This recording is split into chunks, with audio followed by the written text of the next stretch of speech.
अस्सलाम वालेकुम। आज हमारा जो नया टॉपिक है वो है बोस आइंस्टाइन एंड फोनॉन स्टैटिस्टिक्स। और कल जो हमने पढ़ा था उसके अंदर हमारे पास जो है वो हमने बोल्ट्जमैन स्टैटिस्टिक्स पढ़ी थी।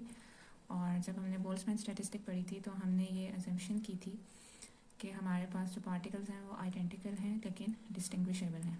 ठीक है। और हमारे पास बेक्स बोल्ट्जमैन स्टैटिस्टिक जो हमारे पास क्लासिकल केस है उसमें हमारे पास जो पार्टिकल्स हैं वो डिस्टिंग्विशेबल होते हैं। तो अब हमारे पास जो केस है, जो हमारे पास बोस आइंस्टाइन एंड फोनॉन स्टैटिस्टिक है, वो हमारे पास बेसिकली इस केस में हमारे पास पार्टिकल जो है वो ये हमारे पास क्वांटम केस है, मतलब जिसमें हमारे पास पार्टिकल एक दूसरे के काफ़ी क्लोज होते हैं और इंट्रैक्शन उनमें काफ़ी इंट्रैक्शन होता है, नॉन इंट्रैक्टिंग नहीं होते और उनके ऑफ एक फंक्शन ओवरलैप कर रहे होते हैं। तो इसमें जो पार्टिकल होते हैं वो इनडिस्टिंग्विशेबल होते हैं। तो आप ये कह सकते हैं कि इस तरह का जो केस जिसमें आपके पास पार्टिकल इनडिस्टिंग्विशेबल हो, तो जो हमारे पास अगर गैस है सपोज जिसके पार्टिकल अगर इनडिस्टिंग्विशेबल हैं, तो जो गैस की स्टेट है वो हम स्पेसिफाई करेंगे इस हिसाब से कि कितने नंबर ऑफ़ पार्टिकल जो है वो हर सिंगल पार्टिकल स्टेट के अंदर है। मतलब ये कि N1, N2, N3 and so on, मतलब उसके अंदर हमारे पास कोई लिमिट नहीं है to the number of particle कि किसी एक पर्टिकुलर स्टेट के अंदर कितने नंबर ऑफ़ पार्टिकल हो सकते हैं। मतलब किसी स्टेट S के अंदर number of particle 0, 1, 2, 3 so on कुछ भी हो सकते हैं। तो बेसिकली जो फोटोन है जैसे, तो अगर आपके पास जो टोटल नंबर ऑफ़ पार्टिकल हैं वो फिक्स नहीं होते किसी स्टेट के अंदर। मतलब ये कि आपके पास फोटोन किसी भी स्टेट के अंदर एब्जॉर्ब भी हो सकते हैं और इमिट भी हो सकते हैं by the walls of the container. तो बेसिकली अगर आपने फोटोन स्टैटिस्टिक देखनी है तो हमारे पास क्या है कि इनडिस्टिंग्विशेबल पार्टिकल हैं और हमारे पास जो पार्टिकल है जो स्टेट ऑफ द गैस है उसमें हमारे पास कितने भी नंबर ऑफ़ पार्टिकल किसी भी स्टेट के अंदर हो सकते हैं। और जैसे अगर हम फोटोन की एग्जांपल ले रहे हैं, जैसे हम इसलिए बोस आइंस्टाइन स्टैटिस्टिक को हम फोटोन स्टैटिस्टिक भी कहते हैं क्योंकि फोटॉन्स भी जो है वो हमारे पास बोसॉन है।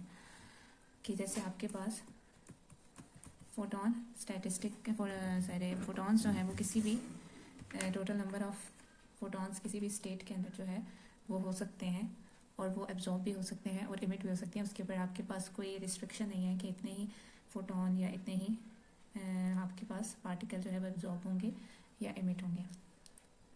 तो बेसिकली सबसे पहले हमने इसी तरह अगर जैसे हमारा टारगेट ये है कि हमने average number of particle calculate करने हैं by using Maxwell's Boltzmann statistics. और अब हम बोस आइंस्टाइन स्टैटिस्टिक को यूज़ करते हुए हम लोग जो है कैलकुलेट करेंगे एवरेज नंबर ऑफ़ पार्टिकल्स। तो हमारे पास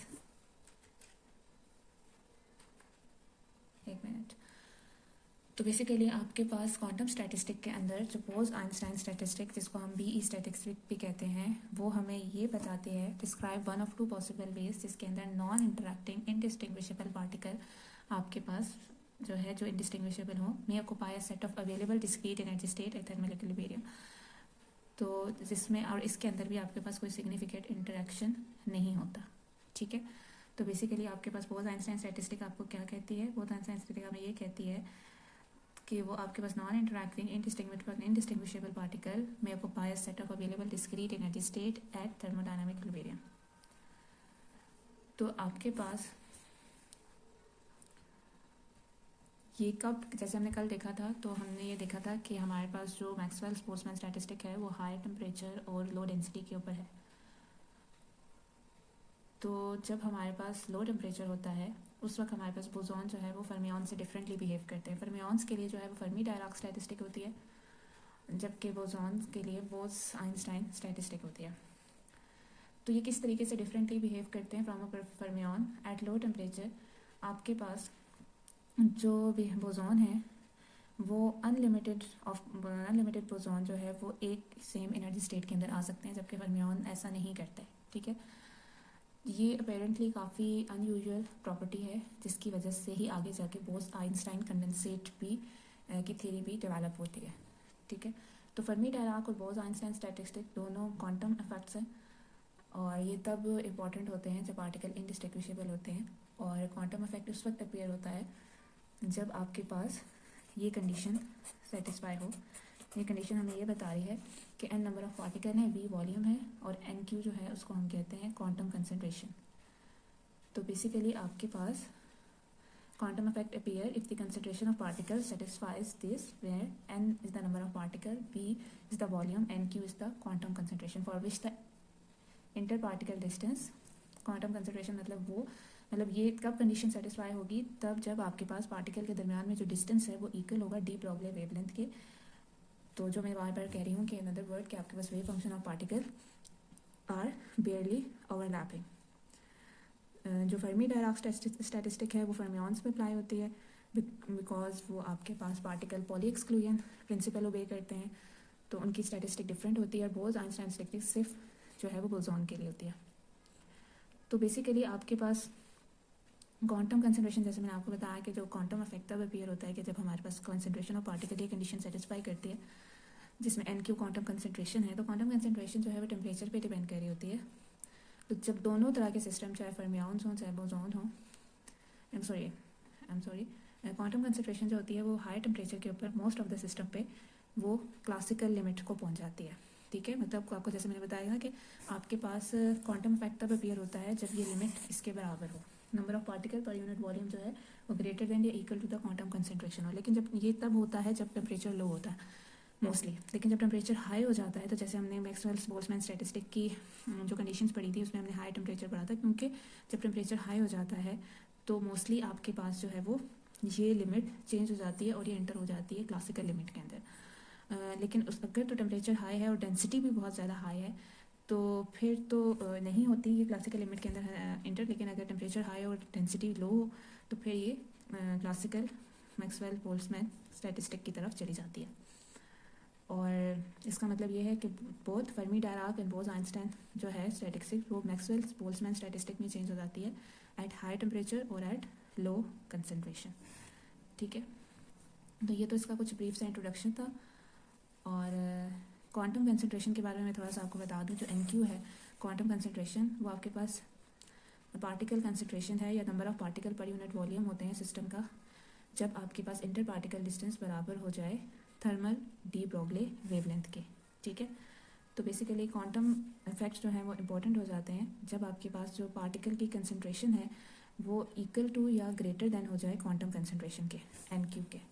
तो एन क्यू जो है उसका जो फार्मूला होता है वो आपके पास इसके बराबर होता है M K T 2 pi H cut square 3/2। M mass of the particle of the system होता है, के बोल्ट्जमैन कांस्टेंट होता है, टी टेम्परेचर इन केल्विन और H cut reduce Planck constant है। और अगर आप क्वांटम कंसंट्रेशन की बात करें फॉर अ रूम टेम्परेचर, तो रूम टेम्परेचर पे प्रोटॉन के लिए जो क्वांटम कंसंट्रेशन होती है वो तकरीबन 1 क्यूबिक एंगस्ट्रॉम होती है। तो क्योंकि क्वांटम कंसंट्रेशन टेम्परेचर पे डिपेंड कर रही है तो हाई टेम्परेचर के ऊपर मोस्ट सिस्टम जो है वो क्लासिकल लिमिट के अंदर चले जाते हैं, जैसे मैंने आपको पहले बताया, unless they have a very high density. ठीक है, तो क्वांटम कंसंट्रेशन आपके पास पार्टिकल कंसंट्रेशन होती है सिस्टम की जहाँ पे इंटर पार्टिकल डिस्टेंस बराबर हो जाए थर्मल डी ब्रॉगली वेवलेंथ का। और basically thermal de Broglie wavelength क्या होती है, वो आपके पास थर्मल डी ब्रॉगली वेवलेंथ जो है वो एवरेज डी ब्रॉगली वेवलेंथ होती है गैस पार्टिकल की in an ideal gas at the specific temperature. ठीक है, तो ये आपके पास एवरेज डी ब्रॉगली वेवलेंथ होगी गैस पार्टिकल की in an ideal gas at the specified temperature. तो ये डी ब्रॉगली वेवलेंथ के बराबर अगर हमारे पास इंटरएटॉमिक डिस्टेंस होगा तो उस वक्त हम particle concentration of a system को कहेंगे कि वो क्वांटम कंसंट्रेशन है। अब हम लोग इसकी थ्योरी हमने देख ली, डिस्कस कर लिया कि क्या क्या है हमारे पास। तो आपके पास अगर हम बोल्स आइंस्टाइन डिस्ट्रीब्यूशन लॉ को देखें तो बोल्स आइंस्टाइन डिस्ट्रीब्यूशन लॉ जो है वो बेसिकली या डिस्ट्रीब्यूशन जो है बोल्स आइंस्टाइन डिस्ट्रीब्यूशन वो हमें बताती है statistical behaviour of integer spin particle, basically कि किस तरीके से इंटीजर स्पिन पार्टिकल जो है वो बिहेव करेंगे। जैसे मैंने बताया कि एट लो टेम्परेचर बोसॉन जो है वो बहुत डिफरेंटली बिहेव करते हैं देन फर्मियन, क्योंकि अनलिमिटेड नंबर ऑफ बोसॉन जो है वो सेम एनर्जी स्टेट में ना आ सकते हैं, जिस प्रोसेस को हम या जिस फिनोमिना को हम कंडेंसेशन कहते हैं। तो आपके पास जो बेसिक पोस्टुलेट हैं बोल्स आइंस्टाइन स्टैटिस्टिक के वो ये हैं कि पार्टिकल जो हैं जो बेसिकली हमारे पास मैक्सवेल बोल्ट्जमैन स्टैटिस्टिक में जो थे हमारे पास पॉइंट्स वो ये थे कि पार्टिकल्स जो हैं वो डिस्टिंग्विशेबल हैं, और उसमें भी हमारे पास ये था कि आपके पास जो नंबर ऑफ़ पार्टिकल्स हैं वो कितने भी किसी नंबर ऑफ़ स्टेट में आ सकते थे, लेकिन ये कि उसमें वो पार्टिकल जो है वो एक दूसरे से डिस्टिंग्विशेबल थे, ठीक है।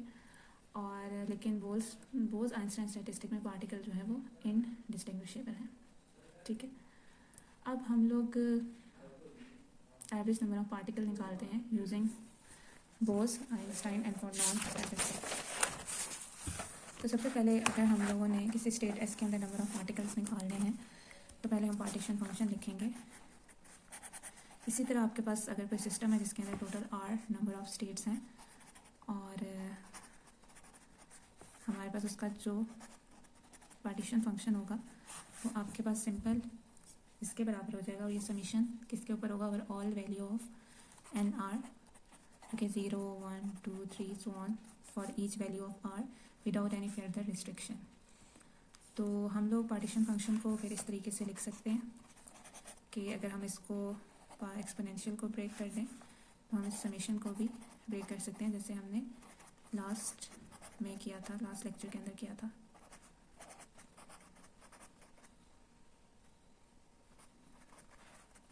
ठीक है, तो बेसिकली आपके पास अब जब हम समीशन अप्लाई कर रहे हैं, क्योंकि हमने ये कहा है कि कितने भी नंबर ऑफ पार्टिकल किसी एक स्टेट के अंदर हो सकते हैं फ्रॉम 0 टू इन्फिनिटी, तो जब हम समीशन अप्लाई करेंगे, ठीक है, तो हमारे पास हर किसी के ऊपर अलग अलग आप समीशन अप्लाई कर सकते हैं। इसी तरह आपके पास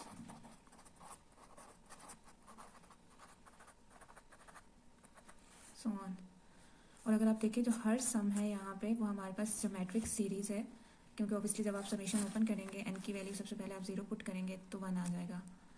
तो ये आपके पास ज्योमेट्रिक सम बना सीरीज़ बना रही है जिसकी पहली टर्म 1 है, और हर दो ज्योमेट्रिक सीरीज़ में क्या होता है कि आपके पास दो कंसेक्टिव टर्म्स की जो रेशियोज़ होती हैं वो बराबर होती हैं। तो अगर आप कोई भी एक समीशन उठा लें, लेट्स सपोज आप कोई भी आर लेवल के लिए उठा लें जिसमें नंबर ऑफ पार्टिकल 0 से इन्फिनिटी तक कुछ भी हो सकते हैं और उस लेवल की एनर्जी ई आर कहते हैं, तो अगर आप इस समीशन को ओपन करें तो 1 plus E raise to power minus beta E R plus E raise to power minus 2 beta E R and so on.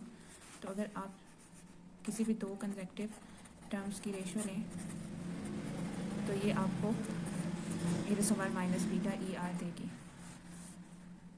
तो ये अगर आप ये वाली इस तरीके से जो भी आपको ये कोई भी सीरीज़ खोलेंगे इनमें से कोई भी समीशन ओपन करेंगे वो इसी तरीके से होगा, ठीक है।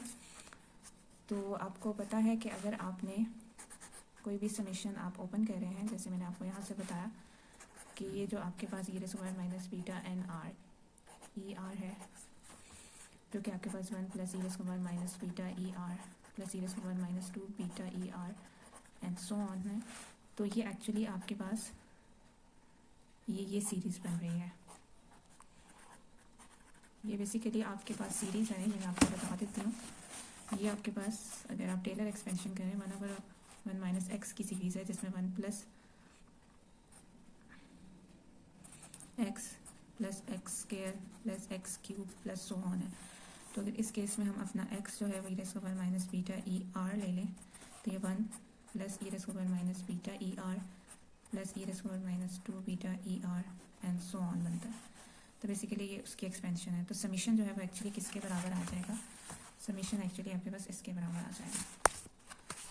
तो जो आपके पास इक्वेशन है ये वाली जिसमें हमारे पास हर इंडिविजुअल टर्म के ऊपर समीशन हो रहा है, इसमें इस तरीके की ही सारी टर्म्स आ जाएंगी। हर समीशन जब ओपन होगा ना, जब ये हर समीशन ओपन होगा तो हर की जगह इस तरह की एक टर्म आ जाएगी। तो इट डिपेंड, इसमें क्या डिफरेंस होगा एनर्जी का सिर्फ, जैसे अगर ये N1 लेवल है तो E1, N2 लेवल है तो E2 एंड सो ऑन। तो मतलब जब आप लिखेंगे तो वो इसके बराबर हो जाएगी 1 minus E raise to power minus beta E1 1/1 minus E raise to power minus beta E2, इसी तरह 1/1 minus E raise to power minus beta E3 so on. तो ये आपके पास समीशन जो है अगर आप देखें, अगर इसको तो नीचे में अगर आप देखें तो ये हमारे पास ई के ऊपर जो है वो समीशन हो रहा है, ठीक है। तो अगर मैं लॉग ले लूँ दोनों साइड पे, तो जो नीचे वाली जितनी टर्म्स हैं बेसिकली मैं उनको ऐसे लिख सकती हूँ ना, मतलब ऑब्वियसली वो सब के ऊपर समीशन हो जाएगा, और क्योंकि डिनोमिनेटर से फिर वो जब ऊपर जाएंगी तो वो हम उसको ऐसे लिख सकते हैं ln of 1 minus E raise to power minus beta E S हमारे पास समीशन है over all the possible state, ठीक है। तो ये बात आपको समझ आई कैसे है कि जैसे अगर आपके पास रेस्पोज अगर सिंपल ये टर्म हो, तो अगर मैं इसका लॉग लूँ तो ये किसके बराबर होगा,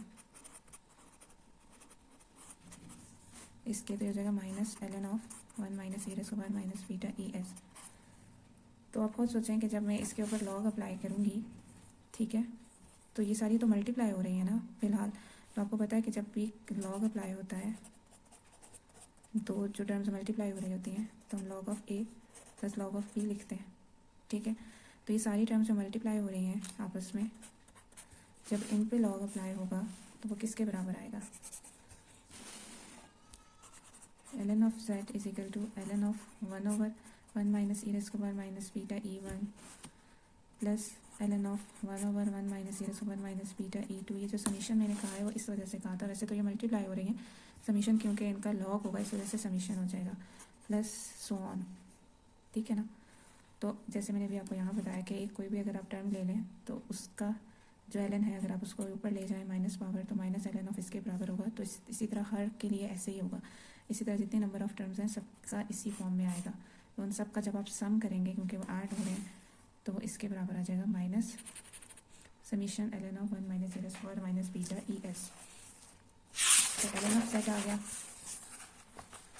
तो बेसिकली हमने लास्ट लेक्चर में एक इक्वेशन देखी थी, ये जो हमने इक्वेशन निकाली थी ना लास्ट लेक्चर में, ये बेसिकली जनरल थी।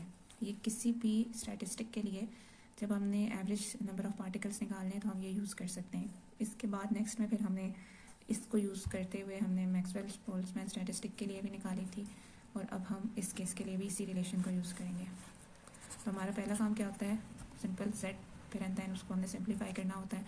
हमने अपनी डिज़ायर फॉर्म में अपनी कंडीशन के हिसाब से कि हमारी क्या कंडीशन है उसके हिसाब से हमने लाना होता है।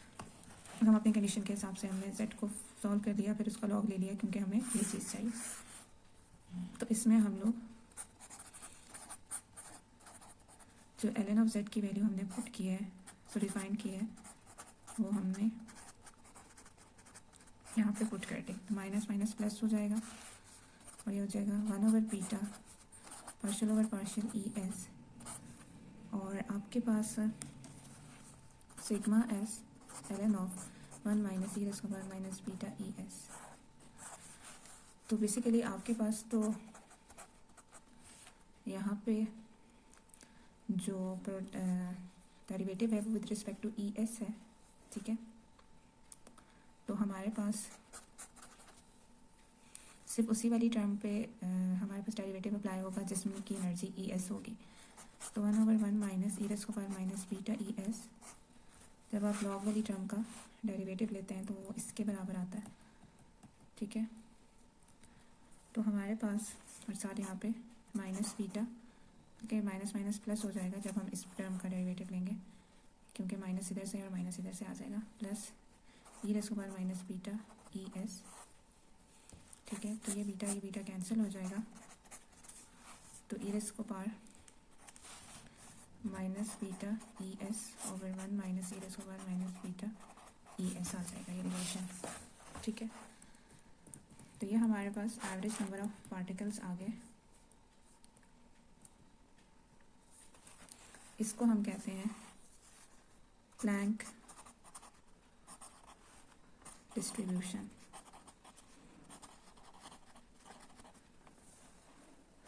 जब हम लोग इस पे हम इस बात को डिस्कस करेंगे जब हम लोग ब्लैक बॉडी रेडिएशन देखेंगे।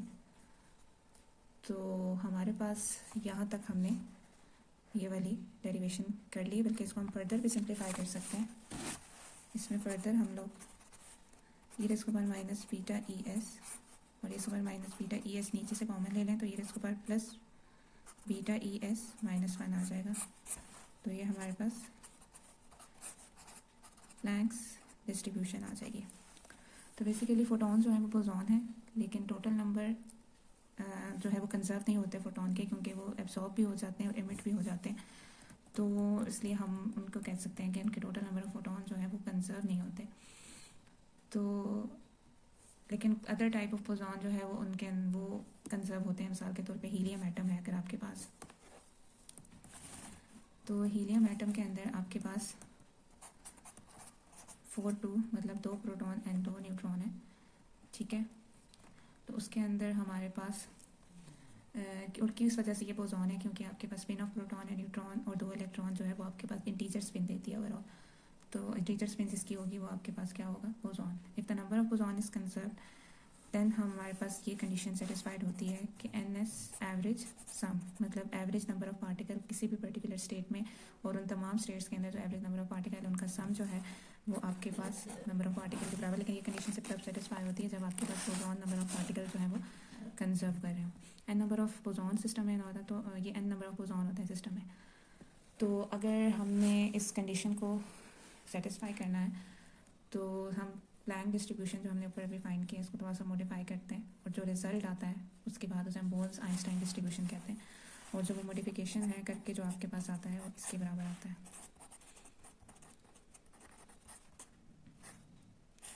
इसमें म्यू जो है वो केमिकल पोटेंशियल है, और म्यू को इसलिए एडजस्ट किया गया है ताकि आपके पास ये वाली इक्वेशन जो है वो सेटिस्फाई हो सके।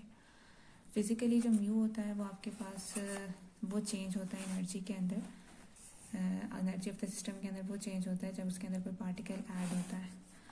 तो ये जो इक्वेशन है आपके पास बेसिकली ये आपके पास बोस आइंस्टाइन डिस्ट्रीब्यूशन फंक्शन है, या हम इसे बोस डिस्ट्रीब्यूशन फंक्शन भी कहते हैं फॉर शॉर्ट। और ये ऑफन हम राइट करते हैं इस फंक्शन को ऐसे लिखते हैं, ऐसे भी लिखते हैं।